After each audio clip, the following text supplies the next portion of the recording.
And breaking right now, one child is dead. Another rushed to the hospital after a shooting at this apartment complex. Police tell News 4 Jax the children managed to get their hands on at least one gun that fired. Right now, we're told both of those children are under 10 years old. That second child was taken to UF Health and is expected to survive. We first learned about this shooting just a few hours ago. It happened at the Roosevelt Gardens Apartments just east of I-95 in the Hogan's Creek neighborhood. That's where we find Channel 4's Destiny McKeever live tonight. And Destiny, you spoke with a relative of one of the victims.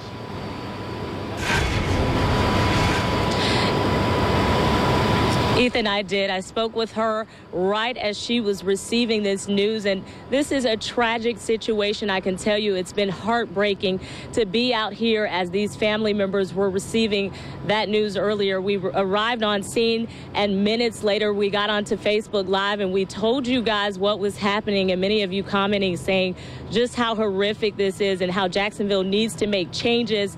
And of course, a lot of those family members agree. They were just here receiving the news, as I told you, and they had this gate, JSO had this gate here blocked off for maybe about an hour as they worked to figure out what was going on in these apartments. A lot of the family members were parked here along the apartment complex, and a lot of them just getting out, just reacting to what JSO was telling them. This is right near UF Health. We're just around the corner.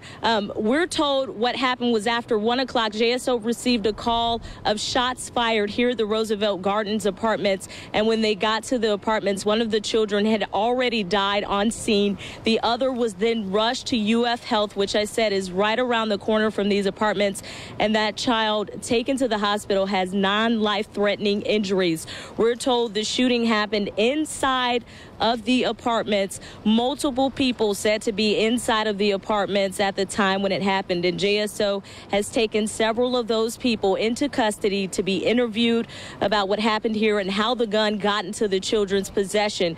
Now, we do not know the children's name, sex, anything about them just yet because, of course, this is still very early on in the investigation.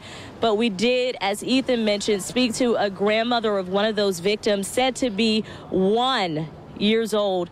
And she said it's just tough to take this in. She says those involved should not be judged.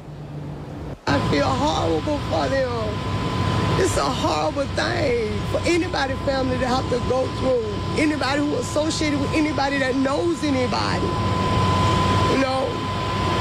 People will sit around and they'll have their own perceptions of what they feel this one did or that one did or how this should go or that should go, but you can't say that until you in that situation.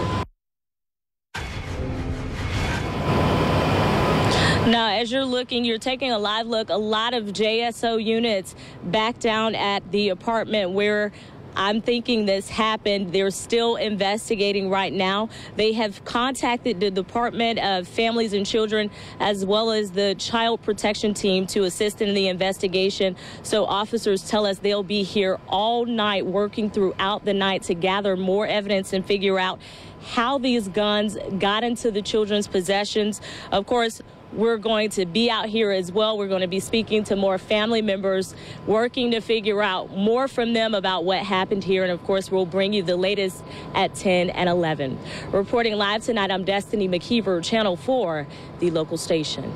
And Destiny, is there any idea at this point how those kids got a hold of the gun? Well, Ethan, I did mention that we do not know that just yet. We did ask that question, how did they get a hold of them? But investigators have told us, they just said they want to stress to parents, if you have guns, please keep them out of the reach of your children. Back to you, Ethan. All right, Destiny McKeever reporting live for us. Thank you, Destiny.